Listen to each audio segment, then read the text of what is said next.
नमस्कार दोस्तों, स्वागत है आपका न्यू उत्कर्ष साइंस यूट्यूब चैनल में। आज के इस वीडियो में हम देखने वाले हैं सिंधु घाटी सभ्यता के कुछ प्रमुख स्थल जो बच गए थे उनका हम जिक्र करेंगे। उसके बाद हम देखेंगे सिंधु घाटी सभ्यता के पतन के क्या कारण थे, उनकी हम चर्चा करेंगे। एक एक बिंदु को हम आपको बताएंगे पतन के क्या कारण थे, और मैप पर भी आपको बताएंगे प्रूफ के साथ में क्या कहना है। जो इतिहासकार बात कहेंगे उनको मैप पे आपको प्रूफ करके भी बताएंगे कि आखिर कुछ इस तरीके से कुछ हुआ होगा, ये भी हम आपको बताएंगे। क्या था वो तो बात की बात है, लेकिन आइए देखते हैं पहले कुछ प्रमुख स्थल हैं। इससे पहले मैंने जितने नगर थे उनकी मैंने चर्चा की थी। आइए देखते हैं कुछ अन्य प्रमुख स्थल हैं जिनके बारे में हो सकता है परीक्षा में इनसे प्रश्न पूछ लिया जाए। तो आइए देखते हैं प्रमुख स्थल। तो कौन कौन से प्रमुख स्थल हैं तो उसमें हम देखेंगे। तो हमें देखने को मिलेगा सुरकोटला। सुरकोटला कच्छ गुजरात में है, जिसकी खोज जगपत जोशी ने की थी। यहाँ से घोड़े की अस्थियां मिली। क्योंकि आप जान रहे हैं कि सिंधु घाटी सभ्यता में घोड़े वगैरह नहीं उतने प्रचलन में थे, तो इसलिए से थोड़ा सा आप ये याद रखिएगा कि घोड़े की अस्थियां कहाँ से मिली हैं, सुरकोटला से मिली हैं। और बस यही इंपॉर्टेंट है सुरकोटला से। उसके बाद रोपड़ की बात करेंगे तो रोपड़ पंजाब में है। पंजाब में रोपड़ है, जिसकी खोज बीबी लाल ने की थी और उत्खनन यज्ञदत्त शर्मा ने किया था। उत्खनन यज्ञदत्त शर्मा, खोज बीबी लाल ने। यहाँ से मालिक के साथ कुत्ते के दफनाने के साक्ष्य मिले हैं। मालिक के साथ कुत्ते के दफनाने के साक्ष्य कहाँ से मिले हैं तो मिले हैं रोपड़ से। तो ऐसा हम नवपाषाण काल में हमने देखा था कि बुर्जहोम से ऐसे ही मिले थे अवशेष। तो उसी तरीके से सिंधु घाटी सभ्यता में अन्य कहीं से नहीं मिले, सिर्फ यहीं से रोपड़ से मिले हैं। और रोपड़ से तो मिले, लेकिन लोथल से मालिक के साथ बकरे के भी दफनाने के साथ साक्ष्य मिले। वो मालिक था कौन था पता नहीं, लेकिन आदमी के साथ एक बकरे के दफनाने के साक्ष्य वहां पर मिले हैं। तो मालिक के साथ बकरे के दफनाने के साक्ष्य कहाँ से मिले हैं तो लोथल से मिले हैं। और उसके बाद हम देखेंगे तो रोपड़ से मालिक के साथ कुत्ते के दफनाने के साक्ष्य मिले हैं। और जब हम आएंगे, बात आती है अलादीनो की। अलादीनो कराची के पास पाकिस्तान में स्थित है। उत्खनन इसका करवाया था, फेयर सर्विस ने इसका उत्खनन करवाया था। और हम बात करेंगे, इसकी खोज जो है 1982 में हुई थी।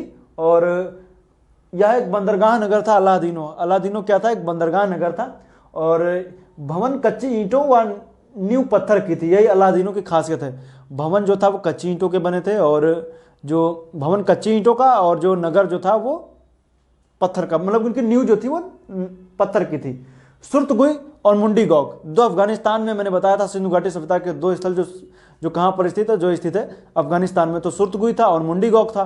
तो सुरतगुई अफगानिस्तान में यहाँ से हम देखेंगे तो मनके में छेद करने वाले ड्रिल मिले हैं। मतलब मनके में जिसे छेद किया जाता था, मनका मतलब जो कह सकते हैं मनका, जैसे आप देखे होंगे तो मनके में जो क्या करने हैं, जैसे मोती कह सकते हैं, मोती की जैसा जो नहीं था माला वगैरह पहनते हैं मनका, तो उसमें जो छेद होता है उसको छेद करने वाली ड्रिल मशीन, ड्रिल जो होता है ना, उसके अवशेष यहाँ पर कहाँ से मिले तो सुरतगुई से मिले हैं। सुतकांगेडोर की खोज 1927 में ऑरेल स्टाइन ने की थी। इसकी ऑरेल स्टाइन ने खोज किया था। और मतलब खोज आर स्टाइल ने, और जो इसका उत्खनन जॉर्ज डेल्स ने किया था। वैसे तो कहते हैं खोज आर स्टाइल और जॉर्ज डेल्स दोनों लोगों ने किया था। पहले आर स्टाइल ने किया, उसके बाद कुछ वर्षों बाद जॉर्ज डेल्स ने भी किया। तो ये दोनों लोगों का नाम आता है, आर स्टाइल और जॉर्ज डेल्स दोनों लोगों का। ये हड़प्पा के व्यापार का चौराहा था, इसको कहते थे। तो चूंकि अब सुतकांगेडोर आप जान रहे हैं कि सिंधु घाटी सभ्यता का सबसे पश्चिमी किनारा था सुतकांगेडोर बलूचिस्तान में। इसको कहते थे हड़प्पा के व्यापार का चौराहा। इससे मेसोपोटामिया से आदि जगहों से क्या होता था, व्यापार होता था। और कहते नहीं जैसे अब लोग व्यापार करने के लिए वहाँ पर रुकते थे, व्यापार का एक हब कह सकते हैं वहाँ से था, तो व्यापार वगैरह वहाँ से होता था। तो इसको क्या बोलते थे, सिंधु घाटी या हड़प्पा के व्यापार का चौराहा बोला जाता था सुतकांगेडोर। अब उसके बाद देखेंगे आलमगीरपुर है। आलमगीरपुर कहाँ है, मेरठ में है। आलमगीरपुर कहाँ है, मेरठ में। हिंडन नदी के बाएं किनारे पर स्थित है। इसकी खोज 1958 में यज्ञदत्त शर्मा ने की थी। किसने की थी, यज्ञदत्त शर्मा ने। क्योंकि जो भी चीज़ें मैं बता रहा हूँ, अगर आप इनको नोट कर लेंगे तो आपके लिए बहुत अच्छा नोट्स तैयार होगा। और जो मैं लिख रहा हूँ बस इतना ही आपको याद रखना, एक्स्ट्रा कुछ चीज़ें लिखनी नहीं है। हाँ, जो मैं बातें बता रहा हूँ उनको ध्यान से सुनते जाइए, जो मैं लिखा है बोर्ड पर उनको लिखते जाइए। क्योंकि यही एक आपके लिए, अब इनको नोट्स वगैरह जो बना रहे होंगे आप, तो उनको काफ़ी ज़्यादा लाभप्रद आपके लिए रहेगा। बहुत अच्छे नोट्स तैयार होंगे। आप अपने नोट्स वगैरह जो आप बना रहे हैं उनको आप टेलीग्राम चैनल पर भेज सकते हैं। टेलीग्राम चैनल के न्यू उत्कर्ष साइंस टेलीग्राम पे सर्च कीजिएगा, वहाँ पर आपको मिल जाएगा। तो वहाँ से भी आप उसको डाउनलोड कर, मतलब अपने बनाए हुए नोट्स वगैरह भेज सकते हैं। बाकी इन वीडियो का लिंक वगैरह भी वहाँ पर आपको मिल जाएगा। हड़प्पा के व्यापार का चौरा, आलमगीरपुर, यज्ञदत्त शर्मा, हिंद नदी के बाएं किनारे पर स्थित रोटी बेलने की चौकी। रोटी नहीं जिसपे बेलते हैं, रोटी बेलने वाला, तो उस पर वहाँ की इसकी रोटी बेलने की चौकी मिली है। कहाँ से, आलमगीरपुर से मिली है। उसके बाद हम बात करेंगे रंगपुर की। तो रंगपुर की खोज जो है वो MS वत्स एवं SR राव ने की है। MS वत्स एवं SR राव ने रंगपुर की खोज की है। और कुछ इंपॉर्टेंट है नहीं। नौसारो, नौसारो बलूचिस्तान में है। नौसारो कहाँ है? बलूचिस्तान, बलूचिस्तान में। यहाँ से मांग में सिंदूर भरी स्त्री की मृण मूर्ति है। तो मृण मूर्ति क्या होता है? मिट्टी की बनी हुई मूर्ति को मृण मूर्ति बोलते हैं। तो यहाँ पर एक ऐसी मूर्ति बनी है जिसको जो औरत के क्या मांग में सिंदूर भरा हुआ है, तो उसको ऐसी मूर्ति कहाँ से मिली? तो नौसारो, नौसारो कहाँ है? बलूचिस्तान में। उसके बाद हम देखेंगे सनौली, बड़ा फेमस जगह है, कह सकते हैं सिंधु घाटी सभ्यता का अंतिम में खोजे गए स्थलों में से एक है। और सनौली कहाँ है? उत्तर प्रदेश के बागपत जिले में स्थित है। और इसकी खोज वीडी शर्मा ने की थी। और ये विश्व का इस विशालतम कब्रगाह स्थल, यहाँ से सबसे ज़्यादा कब्रें यहाँ पर मिली, विश्व का विशालतम कब्रगाह स्थल है जिसको हम बोलते हैं सनौली। और सनौली से यहाँ पर बहुत सी चीज़ें, रथ वगैरह ये सब चीज़ें, बहुत सी चीज़ें यहाँ पर मिली हैं। सनौली याद रखिएगा, बागपत उत्तर प्रदेश। ये तो बातें हो गई। अब हम सिंधु घाटी सभ्यता के पतन के कारण की हम चर्चा करते हैं कि आखिर कौन कौन से कारण थे जिस वजह से यहाँ पर पतन वगैरह हुआ सिंधु घाटी सभ्यता का। अलग अलग इतिहासकार अपने अलग अलग मत वगैरह देंगे, तो किस इतिहासकार का क्या मत है आइए देखते हैं। तो सबसे पहले हम बात करेंगे समर्थन में और खंडन में। पहला आर्य आक्रमण। आर्य आक्रमणों का जो बात कही जा रही, तो आर्य आक्रमण किए तो इसकी वजह से सिंधु घाटी सभ्यता का पतन हुआ, तो ऐसा मानना है। उसके समर्थन में कुछ तर्क दिए जाएंगे और उसके खंडन में कुछ तर्क दिए जाएंगे। दोनों तर्कों का हम जिक्र करेंगे। समर्थन में जो है वो है आरपी चंदा, garden child, Mortimer wheeler, Stuart Piggott, ये समर्थक हैं। और खंडन है जॉर्ज डेल, बीबी लाल और के.वी.आर. कैनेडी। इतने लोगों ने बात कही है कि इन्होंने समर्थन में, इन्होंने खंडन में। अब कैसे क्या? अब चूंकि बात बता दें कि मोहनजोदड़ो में 22 नरकंकाल मिले हैं। 22 नरकंकाल का जिक्र सिमेट्री एक्स, इसके बाद जो सिंधु घाटी की सभ्यता की बात की संस्कृति है उससे जोड़ा जाता है। और बात की है कि ये 22 नरकंकाल वगैरह ये मिले हैं, इसमें कहा गया कि नरसंहार वगैरह हुआ था जिसकी वजह से ऐसे कंकाल यहाँ मिले। और कहा गया कि आर्यों के आक्रमण की वजह से ऐसा हुआ था। समर्थन में इतने लोग थे। अब आएंगे जो खंडन करते हैं, कैसे खंडन करते हैं उसकी चर्चा होगी।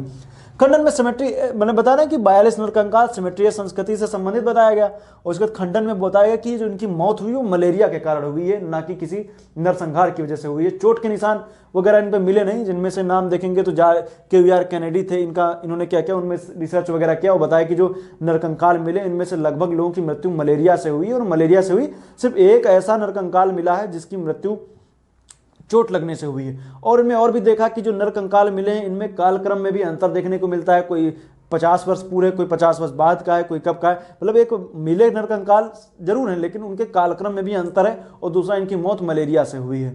तो ये बात खंडन में दी गई। जो आर्य आक्रमण की बात कह रहे थे उनके खंडन में ये बात कही गई। अब हम बात करेंगे कि इसमें भीषण बाढ़ की बात की है कि भीषण बाढ़ हुई। मार्शल मैके, एस.आर. राव का मानना था कि यहाँ पर भीषण बाढ़ वगैरह आई। सिंधु नदी के क्षेत्र में भीषण बाढ़ आई। भीषण बाढ़ की वजह से क्या हुआ, आसपास की जगह भर गई है, कह सकते हैं बाढ़ वगैरह आ गई। इस वजह से इनका जिक्र किया गया, बाढ़ का जिक्र इसमें बताया गया। अब क्योंकि इसमें देखेंगे तो कई जगह पर, एक तो पहली बात तो चरणों में बना हुआ है, 7 तरीके के यहाँ पर देखने को मिलेंगे कि जो अवशेष वगैरह मिलेंगे तो ऐसा लगेगा कि कीचड़ मिलेगा। जगहों से क्या मिल रहा है, कीचड़ मिल रहा है। कीचड़ मिलने से ऐसा लगता है कि किसी के छत के 2 मंजिल पर अगर जो कीचड़ लगा हुआ तो कीचड़ कैसे वहां पहुंचा, इसका मतलब ऐसा लगता है कि बाढ़ वगैरह आई थी। इसके ऊपर तर्क दिए गए। अब इसमें और एक बात कही गई कि विवर्तनिक हलचल, टेक्टोनिक मूवमेंट हुआ है। तो आखिर वो कैसे हुआ, ये मानना था रॉबर्ट राइक्स का। भीषण बाढ़ मार्शल मैके, एस.आर. राव का मानना है। और विवर्तनिक हलचल रॉबर्ट राइक्स का मानना है। तो इन्होंने क्या माना है, तो रॉबर्ट राइक्स का विवर्तनिक हलचल माना है। अब ये कैसे मानते हैं, तो आइए देखते हैं कि आखिर विवर्तनिक हलचल कैसे हुई। इनका मानना था कि जो कि आप देख रहे हैं ये मैप महाभारत का बना हुआ है। और इधर आप देखेंगे तो ये वाला हिस्सा जो मैंने बना रखा है, ये हिस्सा, ये पूरा क्या है, हड़प्पा संस्कृति के बारे में, सिंधु घाटी सभ्यता का जो ये वाला पोर्शन दिख रहा है। और ये आप देख रहे हैं ये अरब सागर है। इसमें मानना यह था कि अरब सागर में विवर्तनिक हलचल हुई। विवर्तनिक हलचल की वजह से जो सिंधु नदी का मुहाना, जो कराची के पास में सिंधु नदी का मुहाना है, ये बंद हो गया। विवर्तनिक हलचल की वजह से सिंधु घाटी का मुहाना जो था, सिंधु नदी का मुहाना जो था वो बंद हो गया। और सिंधु नदी का जब मुहाना बंद हो गया तो मुहाना बंद होने की वजह से ये सिंधु नदी जब मुहाने से बह नहीं पाएगी तो इस वजह से आसपास के क्षेत्रों में पीछे ये एक जलाशय के रूप में बन गया। और ये आसपास का क्षेत्र पूरा जलाशय की तरह भर गया। और इसकी वजह से क्या हुआ, ये सिंधु घाटी सभ्यता का पतन हो गया। एक तो बात ये कही गई। अब सूखे की भी बात की गई, तो अभी देखते हैं सूखे का चौथे नंबर पे जो आता है, नदियों का मार्ग परिवर्तन। ये माधव स्वरूप वत्स और जॉर्ज डेल्स, इन 2 लोगों का मानना था कि ये नदियों के मार्ग परिवर्तन की वजह से ऐसा हुआ है। तो नदियों का मार्ग परिवर्तन कैसे हुआ उसकी बात हम करेंगे। क्योंकि आप जान रहे हैं कि जो ये नदी आप देख रहे हैं, ये नदी है सिंधु नदी। और जो आप ये नदी देख रहे हैं ये है घग्गर हाकरा नदी, मतलब सरस्वती नदी। और ये नदी जो आप देख रहे हैं ये गंगा नदी। गंगा की सहायक नदी आप देख रहे हैं ये है यमुना नदी। और जो सिंधु नदी की सहायक नदियां आप देखेंगे तो झेलम है, चिनाब है, रावी है, मतलब इस तरह एक साथ नहीं मिलती लेकिन बता रहे हैं, झेलम है, चिनाब है, रावी है, व्यास और सतलज है। इतनी नदियां जो है आगे चल करके पंचनद के रूप में यहाँ मिलती हैं। और लेकिन इतिहासकारों का मानना है कि जो ये नदी थी, मतलब वैज्ञानिकों का भी यही मानना है कि जो सरस्वती नदी थी इसमें पहले जो थी सतलज नदी और यमुना नदी, ये इस नदी में मिलती थी, सिंधु नदी में नहीं मिलती थी। ये नदियां सतलज नदी और सतलज की सहायक व्यास जानी रहे, तो ये सतलज नदी हो गई। और जो यमुना नदी है वो इधर ना जा करके वो पहले इसमें मिलती थी, इस तरीके से जाती थी। ये नदी मिल करके यहाँ जाती थी, लेकिन ऐसा हुई भूगर्भिक हलचल वगैरह हुई और ऐसा हुआ कि नदियों का भूकंप वगैरह आया, नदियों का मार्ग वगैरह चेंज हो गया। और जो सिंधु नदी थी, सिंधु नदी की सहायक नदी बन गई सतलज नदी, और जो यमुना नदी थी उसने अपना मार्ग बदल दिया और वो बन गई, किधर चली गई, गंगा नदी की सहायक नदी बन गई। तो यमुना नदी चली गई, गंगा की सहायक नदी बन गई, और जो सतलज नदी थी वो सिंधु की सहायक नदी बन गई। जिसकी वजह से क्या हो गया कि ये जो घग्गर और हाकरा घाटी थी, मतलब वो नदी थी सरस्वती नदी, वो विलुप्त हो गई। विलुप्त होने की वजह से इस वाले क्षेत्र में पूरा बाढ़ आ गया, और क्योंकि बहुत से क्षेत्र यहाँ पर जो थे इस नदी किनारे थे, इन क्षेत्रों में धीरे धीरे पतन होता गया, क्योंकि बाढ़ पानी की, क्योंकि आप जान रहे हैं कि कोई भी सभ्यता पनपने के लिए पानी की बहुत महत्वपूर्ण भूमिका होती है। इसलिए विश्व की प्रमुख सभ्यताएं नदियों के किनारे ही विकसित हुई हैं। और यहाँ पर जब आप देखेंगे तो पतन हुआ, क्योंकि यहाँ पर पानी वगैरह, सरस्वती नदी वर्तमान में कहाँ है, तो इसका धीरे धीरे क्या होगा कि विघटन हो गया, पतन हुआ, क्योंकि नदियों ने मार्ग बदल दिया था। नदियों के मार्ग बदलने की वजह से सतलज नदी सिंधु की और यमुना नदी गंगा की सहायक नदी बन गई, और ये सरस्वती नदी पूरी तरीके से सूख गई। इसलिए इसके आसपास के जगहों पर जो क्षेत्र थे सिंधु घाटी सभ्यता संबंधित, वो सब क्या हो गए, धीरे धीरे विलुप्त हो गए। तो ये एक तर्क आपको बता दिया मैंने। दूसरा, प्राकृतिक संसाधनों का दोहन। इसका जो कह सकते हैं समर्थक हैं फेयर सर्विस में बीके थापर हैं।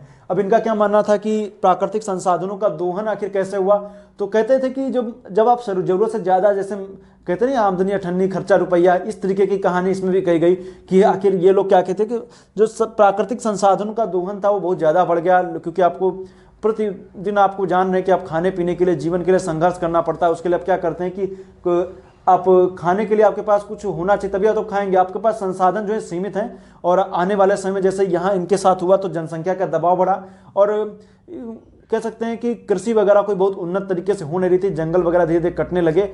और उसमें भी बात आई कि उन्होंने मवेशी वगैरह पाल रखे थे, इसलिए प्राकृतिक संसाधनों का दोहन इतनी तेजी से हुआ कि यहाँ के लोग आगे चल करके सर्वाइव नहीं कर पाए। जब सर्वाइव नहीं कर पाते इसलिए ये सभ्यता धीरे धीरे नष्ट होती चली गई। तो कह सकते थे इनको अपने भी खाना था और मवेशी भी खूब पाल रखे थे, इस वजह से दोनों के बीच में सामंजस्य नहीं स्थापित हो पाया। और कह सकते हैं कि इनको खाने के लिए, कह सकते हैं ना, जो कहते हैं कहावत है कि भूखे मरने लगे, तो वही कहानी इनके साथ भी हुई। और कह सकते हैं भूखे मरने लगे, यहाँ से प्रस्थापित होकर के कहीं और चले गए, ये बातें यहाँ पर आती हैं और इस वजह से ये हुआ। और कई सारे इतिहासकारों का मानना है कि यहाँ पर, इतिहासकार मानते हैं कि यहाँ पर बाढ़ आई, बाढ़ के साथ साथ और यहाँ बोला गया कि बिजली गिरी।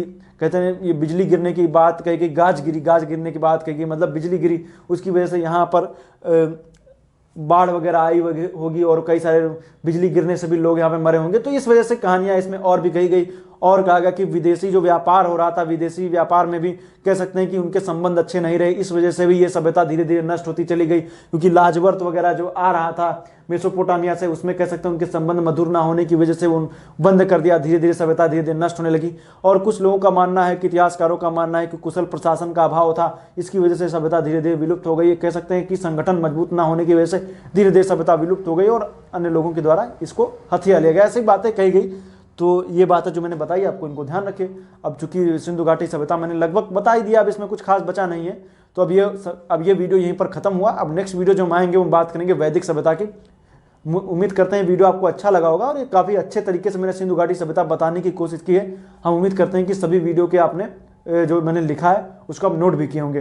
तो मिलेंगे नेक्स्ट वीडियो में वैदिक सभ्यता, उसमें भी तो काफ़ी लंबा पार्ट है, उसमें तो कई सारे 4-5 वीडियो उसमें बनाने पड़ेंगे। तो वैदिक सभ्यता खत्म होगी, उसके बाद हम आएंगे महाजनपद काल की बात करेंगे। सब कुछ होगा धीरे धीरे, जिस तरीके से मैंने पहले वीडियो में बताया था कि जो मैंने कह सकते हैं विषय सूची बनाई थी कि क्या क्या चीज़ें हमें पढ़नी है, उसी तरीके से इसमें हमें देखना है क्या क्या चीज़ें हमें कैसे कैसे पढ़नी।